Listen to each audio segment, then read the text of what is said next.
ನಾನು ರಾಜಶೇಖರ್ ಅಂತ marketing manager. ಇದು ಕರ್ನಾಟಕ ಸ್ಟೇಟ್ ಕಾರ್ಡಲ್ ಫ್ರೂಟ್ ಕಾರ್ಪೊರೇಷನಿಂದ ಇದು ನಾವು ನಡೆಸ್ತಾ ಇದ್ದೇವೆ. ಈಗ ಆಲ್ರೆಡಿ ನಮ್ಮ ಕರ್ನಾಟಕದಾದ್ಯಂತ 56 ಯೂನಿಟ್ಗಳಿಗಿಂತ ಹೆಚ್ಚು ಗ್ರಾಮೀಣ ಪ್ರದೇಶದಲ್ಲಿ ಉತ್ಪಾದನಾ ಘಟಕಗಳನ್ನು ಮಾಡಿಸಿ ನಿರುದ್ಯೋಗ ಹಿಂದುಳಿದ ಮಹಿಳೆಯರಿಗೆ ಇದು ಕೆಲಸ ಕೊಟ್ಟಿದ್ದೇವೆ. ಹಾಗೂ ಈ ವರ್ಷ ಮಾನ್ಯ ಮುಖ್ಯಮಂತ್ರಿಗಳ ನಿರ್ದೇಶನದಂತೆ 1,500 ಜನಕ್ಕೆ ಕೆಲಸ ಕೊಡುವಂಥ ಒಂದು ಯೋಜನೆಯನ್ನು ನಮ್ಮ ವ್ಯವಸ್ಥಾಪಕ ನಿರ್ದೇಶಕರು ಅಥವಾ ಮಾನ್ಯ ಅಧ್ಯಕ್ಷರು ಕಾರ್ಯವನ್ನು ರೂಪಿಸ್ಕೊಂಡಿರ್ತಾರೆ. ಅವರಿಗೆ ಕನಿಷ್ಠ ವೇತನ ಇದು ಕೂಲಿ ಸಿಗುವಂತೆ ಒಂದು ಈಗಾಗಲೇ ಕೆಲಸವನ್ನು ಕೂಡ ಮಾಡಿರ್ತಾರೆ. ಈಗ ಆಲ್ರೆಡಿ ಮತ್ತು ಬುಡಕಟ್ಟು ಜನಾಂಗಕ್ಕೂ ಕೂಡ HD ಕೋಟೆಯಲ್ಲಿ ಬುಡಕಟ್ಟು ಜನಾಂಗಕ್ಕೂ ಒಂದು 200 ಜನಕ್ಕೆ ಕೆಲಸ ಕೊಡಬೇಕು ಅಂತ ಒಂದು ಯೋಜನೆಯನ್ನು ಹಾಕ್ಕೊಟ್ಟಿದ್ದೇವೆ.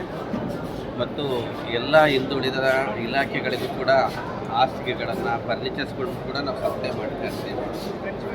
ಇನ್ನೂ ಹೆಚ್ಚಿನ ಇದಾಗಿ ಈ ರೈತರಿಗೂ ಕೂಡ ನಾವು ಅನುಕೂಲ ಮಾಡಬೇಕು ಅಂತ ಒಂದು ಯೋಜನೆಯನ್ನು ಇಟ್ಕೊಂಡಿದ್ದೇವೆ. ತೆಂಗಿನ ನಾರಿನ ಇದರಲ್ಲಿ ಗ್ರಾಮಾಂತರ ಪ್ರದೇಶದಲ್ಲಿ ತೆಂಗಿನ ಸಿಪ್ಪೆ ತುಮಕೂರು, ಹಾಸನ, ಚಿತ್ರದುರ್ಗ, ಆ ಕಡೆ ಮಂಡ್ಯ, ಮೈಸೂರು, ಉಡುಪಿ ಈ ಏರಿಯಾದಲ್ಲೆಲ್ಲ ರೈತರುಗಳಿಗೆ ಸಿಪ್ಪಿಗೆ ಹೆಚ್ಚಿನ ಒಂದು ಇದನ್ನು ಕೊಡುವಂಥ ಒಂದು ಆದ್ಯತೆ ಮಾಡಿ ಇನ್ನೂ ಹೆಚ್ಚಿನ ಕೆಲಸ ಮಾಡಬೇಕು ಅಂತ ನಾವು ಇದು ಮಾಡಿ ಇದನ್ನು ನಡೆಸ್ಕೊಂಡು ಹೋಗ್ತಾ ಇದ್ದೇವೆ. ಇದರಲ್ಲಿ ನಮ್ಮ ವ್ಯವಸ್ಥಾಪಕ ನಿರ್ದೇಶಕರು ಹಗಲು ಇರುಳು ಕೂಡ ದುಡಿತಾ ಇದ್ದಾರೆ.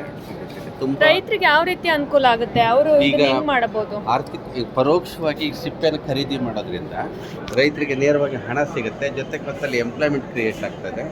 ಹಿಂದೆಲ್ಲ ಬರೀ ಸುಡ್ಲಿಕ್ಕೆ ಹೋಗ್ತಿರ್ತಕ್ಕಂಥ ಇದು ಸಿಪ್ಪೆನ ಇವತ್ತು ಉತ್ಪನ್ನವಾಗಿ ಬಳಸ್ತಾ ಇದ್ದೀವಿ. ಈಗ ರಫ್ತಿಗೆ ನೆಕ್ಸ್ಟ್ ಯೋಜನೆಗಳನ್ನು ಕೂಡ ಹಾಕ್ಕೊಡ್ತಾ ಇದ್ದೀವಿ.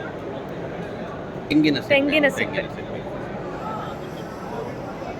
ನಿಮ್ಮ ಅಡ್ರೆಸ್ಸಿಗೆ ಕಾಂಟ್ಯಾಕ್ಟ್ ಹೌದೌದು, ಈ ಅಡ್ರೆಸ್ಸಿಗೆ ನಾನು